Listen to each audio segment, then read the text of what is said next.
Hey everyone, Dylan13 here. And it's that time again. Time for me to talk about my feelings and thoughts of Backlash. Now, just peek behind the curtain, I'm recording this a day later. I felt I had to watch the show again. Especially, I had to watch the pre-show. Because I wanted to see just how, see if I gave it a day just to mull over everything, if my thoughts would change on the pay-per-view. And, surprise, surprise, they actually did not. This was non-spoiler, non-recap type stuff. This was an okay pay-per-view. I feel bad saying that. This was worse than Extreme Rules. Oh, not worse than Extreme Rules. Worse than Payback. Which is weird, considering this is usually the paper... like I said, SmackDown pay-per-views are usually the good ones. They have usually been the really, really good ones.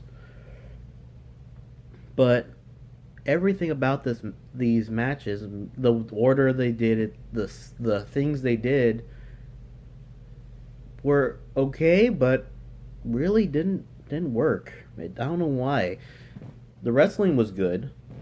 I'll never speak ill will on the wrestling, save for one match, which I personally found boring. I'll get to that in a little bit, but going ahead with the normal recap, we're going to start with the pre-show match, which was Ty Dillinger versus Aiden English. And as I said in my predictions video, this was pretty much this was one of two lock picks of the week, or of the match, and that was that Ty Dillinger was going to win. And it was a decent match, this would be a very good match on SmackDown. You'll hear me say that a lot again, like with my Backlash, well, my Payback video, which I'm actually thinking about making a addendum for that one. Watching it again, I'm not as mad as I was when I recorded that night. That was actually a very good pay-per-view for Raw. But yeah, Ty won. I said he was going to, and I also pretty much called that Ty Dillinger is actually, or last night on the Talking Smack afterwards, pretty much announced that he is going to try to win Money in the Bank. I am okay with this because he deserves something. I was talking to a friend of mine last night. He did not win a single belt. Really, he only won maybe 4 or 5 or actual high profile matches in NXT. But he got over basically because he's a great talker, and the 10 gimmick is what we want, what we chose to follow for him. So yeah, that was a good win for him. Hopefully he'll use this momentum, start going for Money in the Bank. We have about a month for that to happen. Actually, I think it's less than that. I think it's in June, I believe. I'll have to look it up, but yeah, Money in the Bank is the next one, and I'm hoping that they do some things with it that I kind of said in my last video. So, first match. Why was this the first match? Why was Shinsuke Nakamura versus Dolph Ziggler the first match on the card? They gave us our dessert before the main course. There is no way in hell this match was going to be overshadowed by anything else on the card. Mind you, Kevin Owens and AJ Styles came close. More on that in a second, because that actually, I'm okay with what happened. Looking at it now, I wasn't last night, but I am now. But yeah, AJ Styles or Shinsuke Nakamura versus Dolph Ziggler was probably one of the better, or it was hands down the best match in the card last night. It was it was actually exactly what I figured it would be. Dolph would get the early lead, and then Shinsuke would just go Shinsuke on him and beat him up. It was easy. It was a smooth victory for Shinsuke Nakamura. Hopefully they use this as the catalyst for something for him, because he deserves everything they can give him. I don't need to tell you guys that. If you're watching this and you have seen anything, you know. So I'm hoping that they can either give the world title reign to two people, or title shot to two people. I want it to either be Shinsuke Nakamura or Rusev. And there's a specific reason that I'll say this. If you haven't figured it out already, more than a second. Anyway, Shinsuke won. The sky is blue. The sun is hot. I don't need to tell you why this is a good thing or that this wasn't obvious. They need to book him the way if they keep booking him the way they did this last month, it'll be a good thing. After that, we had we had what I thought was going to be a pretty one-sided match. It ended up being really good. We had Sami Zayn versus Baron Corbin. I'm glad they listened. I'm sure that I'm not the only one that said it, but I'm glad they listened to the fact that Sami needs to needs to start winning, and they gave him his win on a high-profile match. This was a very good pay-per-view match. This would have been a fantastic main event of SmackDown. Hopefully they can give these two something to work on. Like, I don't want this feud to continue, but I want this to be momentum for something. Whether it be Sami going after the U.S. against Kevin Owens. Sorry about this mild spoiler, but I think everyone knows who won by now. But whether it be momentum for Sami to finally go after Kevin again, because those matches are always fantastic, or Baron to rise up and go after go for Money in the Bank. He's still my shoo-in for Money in the Bank as of now. We'll see who in a couple weeks who is in that picture. Then I'll make my predictions then. But for now, I think Baron Corbin is a shoo-in for Money in the Bank 2017. After that, we had the Fashion Police versus the Usos. This match, I loved everything about this match except the ending. I have no idea why they didn't pull the trigger. They gave all the power to the Fashion Police. They gave them the best sketches on SmackDown. They gave Tyler Breeze some of the funniest points of this match. My favorite spot of the night came from this match, where I think it was Jimmy was trying to do a splash onto Tyler Breeze, and Tyler kept rolling over just to the other side, or just to where he was too far for Jimmy to actually hit the move effectively. So Jimmy would have to run around, go through the other side, and then Tyler would roll over again. And they kept doing this for like about 2 minutes, and it was the funniest / stupidest thing I've ever seen in a title match. It was beautiful. Like, and then they had the Usos win. Why? The crowd was into the thought of Tyler Breeze and Fandango winning the belts. Hell, like I said, I would have loved to see them in a feud with the New Day. Have Tyler and Fandango win, and all of a sudden you hear Big E come out and do his normal routine. That would have been amazing. But no, we had to have the Usos win. And from there, that's when the matches started falling downhill for me.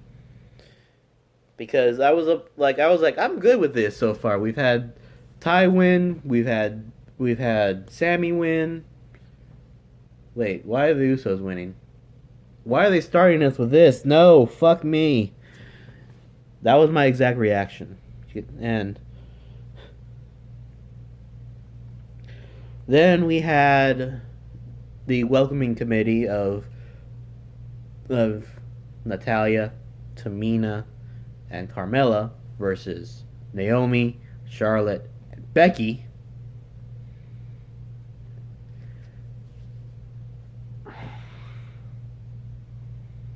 Again, I'll have to say this match was fine. Like I said in my predictions video, women's wrestling is okay. It is on par with the best of men's wrestling when they do it right. And they had the chance to do this right. But they took advantage, or it ended up being one of those matches that shit hit the fan. Everyone got involved, and they had, I think they, I can't remember if it was Tamina or Natal or Carmella get the pinfall on Becky Lynch, and there was no turn. I was like, how is there not a turn here? This is the perfect opportunity for there to be a heel turn from anybody. And nope, we got it straight. So I'll have to see on Tuesday how we get this done, what happens, because this is going to be an interesting thing to watch. Then we had the second best match of the night. Kevin Owens versus AJ Styles for the United States Championship. The best belt match of the night. Ended with a bit of a screwy finish, but you know what? I can't be mad because I called him to win. Kevin Owens retained, and in a really unique fashion. I don't think we've ever seen anything quite like what happened. So the match was fantastic. Like I said, easily second best match of the night behind Dolph and Shinsuke. And these two could not put a bad match on if they tried. Because I'm sorry if you disagree with me, but Shinsuke and Dolph. Sorry, I'm still thinking about that match. Like I said, best match of the night. AJ and Kevin, best tweener and best solid heel in the company. That's just on SmackDown, on Raw, NXT, on everything. Because AJ Styles, he wants to be a heel so badly, but he can't be a heel because he's so over with the crowd because he's AJ Styles. And Kevin Owens, you just love, absolutely adore to hate him because he is probably I'm not going to say probably, he is one of the best talkers on the mic. He is one of the best, or the best technical wrestler. He's a powerhouse that he's not afraid to do high fly moves every now and then. It's beautiful to see every time he's in the ring. He puts on consistently great matches. And the way they actually had this one end up was pretty ingenious, actually. And I didn't like it last night at first, but watching it again, what happened was AJ starts trying to do a Styles Clash on the I think it was the German announce table. I think it might have been the Spanish or the German, one of the announce tables. And Kevin breaks out of it. AJ tries to get off, and he slips and falls into one of the TV centers. And of course, the ref is counting at this point because, as you do, and he tries to get out, and his foot is caught on the wires. It is wedged in the wires, so he can't escape. I'm like, this is a protected finish because they don't want to get the belt off of Kevin yet, because it'd be a transitional champion otherwise, because he just got it 3 weeks ago at Payback. But at the same time, this was a beautiful way to do it because it protected him, but it also didn't make AJ look weak. At one point, hell, Kevin Owens was attacking that same leg that was caught the whole night, and at one point he did the ankle lock. He flat out did a a tribute to Kurt Angle, did the ankle lock, and then turned it into a inverted ankle lock where he sat like he was almost like sitting down on him. It was actually a really cool spot.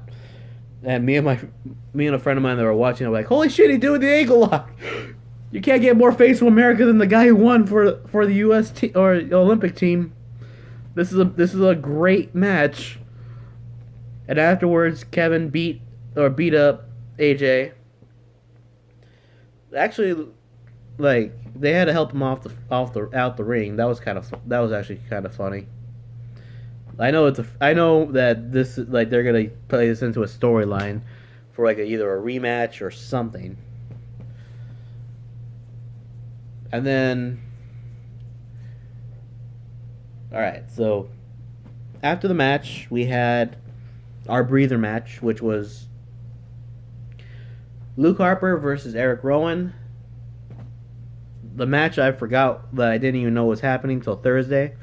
The match I kept forgetting about even after I watched it. I almost forgot about this one because it was so unpredictable or unnoteworthy, save for one major botch where it looked like it was Luke that had that caused it. Like he was trying to go for going above the rope and he gets kicked and yeah, it was bad. It was a bad botch. I can't remember who I said to win this. I think I said that Eric Rowan was going to win this, but Luke Harper won the match. It was unnoteworthy. Like this makes no sense now that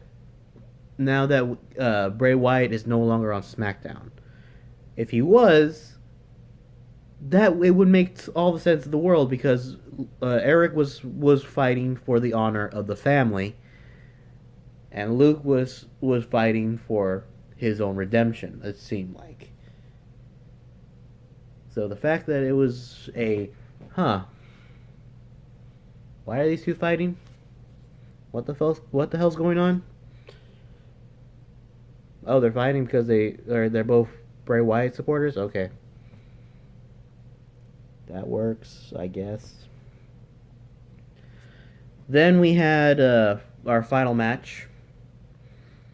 Jinder Mahal versus Randy Orton for the world title. So, this match was decent. I didn't like it last night. I liked the ending. Don't get me wrong, because I called the end. I called the winner, but I just didn't like the match. Watching it again this morning, it was okay, but Jinder Mahal won. Stein Brothers got their predictable. Oh, Randy has access to him. He's gonna do a double DDT on the rope because that's what he likes doing. It was funny. Like I was again watching it with a friend. I'm like, hey, look, I'm getting J&J security flashbacks. And he's like, yeah, that's the last person he did that to, huh? Well, that's the last two that they did that to, huh?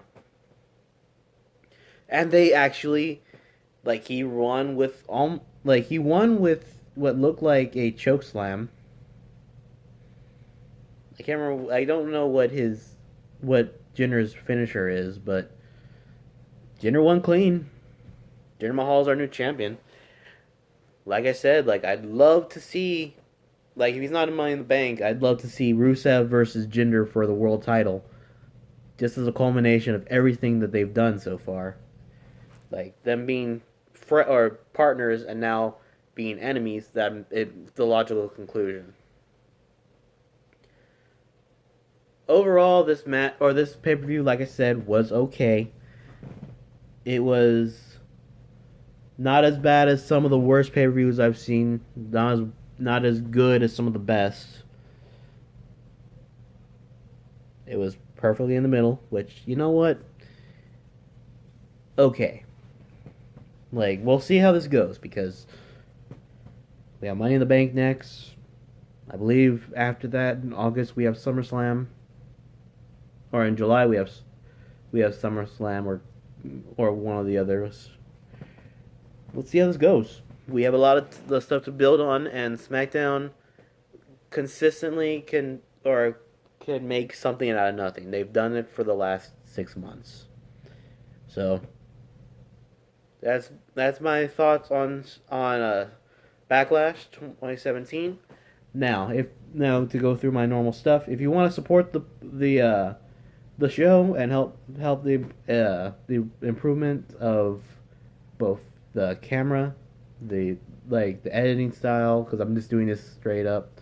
Like, you want to help out with the show, do consider subscribing to my Patreon, patreon.com/Juno13. Link in this or link in the description. Just if I can get to I think it's $125. If I can get to that, I'll add NXT thoughts. I will actually start watching NXT again, like, or do my thoughts on that. Like, more stretch goals on the way, or they're on the show and all that. I may not be posting every day on that, unless I have something to say, but let it be known that I will all that whether you support me or not, I will make these videos consistently. If you don't want to support me on Patreon, just leave us or subscribe, like the video, leave a comment what you thought of the show. I'd love to hear what you have to say. And then, of course, also follow me on Twitter at DLuna1338. I always am on there. My Twitter is my addiction right now. Everyone has one Facebook or one social media app, but that's mine. So yeah, if you want, I'm going to be doing my SmackDown and Raw recaps this week, barring anything happening. I have nothing else to say, so I'll just say thank you all for watching, and later.